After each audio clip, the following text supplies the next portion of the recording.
Okay, so when we start tracing Poe, we've kind of got circles over circles. So let's start with the underlying circles, and you'll see that Poe's haunches here and his thigh pretty much fall into the same space. Then you've got his lower leg, which is here, his ankle, which is somewhere under here, and the foot upturned on top of that.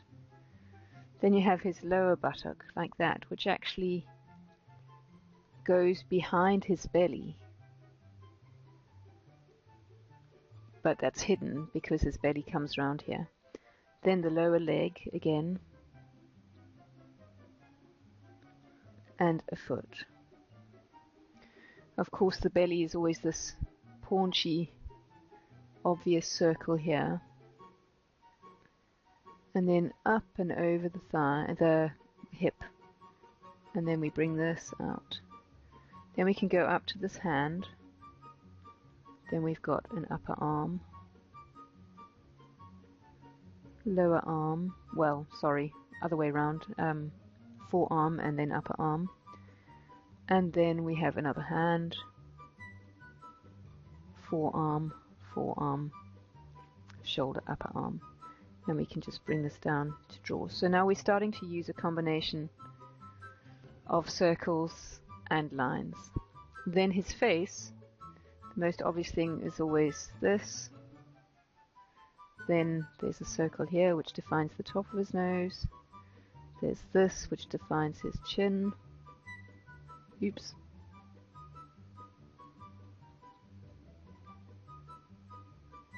His chin. Then you've got the eye kind of areas like this. And the outer circle of the face, which encompasses it all. His ears. Then you have the eye shapes. Oops. And see how this area frames the edge of the muzzle and changes shape depending on the edge of the muzzle.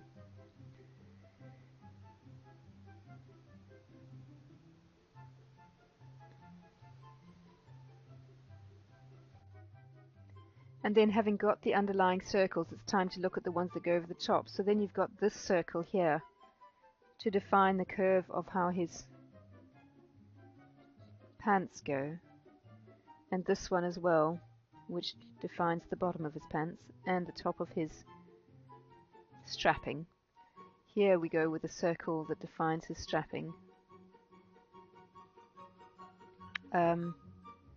This beautiful S shape that defines his belly. Let me just do that again because it didn't look so good. So you've got this beautiful S curve which comes through here and has challenges of its own. And then you've got this, these little curves from his feet and the shadows that come in like this with his strapping and his bandages, which is not so important at the moment, but as you can see, you get these circles all over the place. Then you can always use circles here for the underneath of his hands, and a circle for his thumb, and then circles of the fingers coming over. Here we go with a circle for that, a circle for this.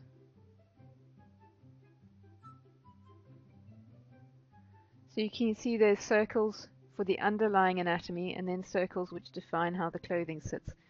And then this line follows quite neatly a sort of,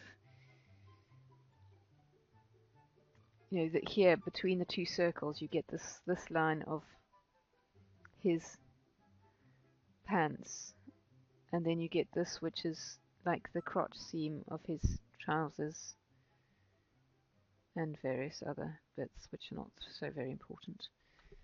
So I hope that helps.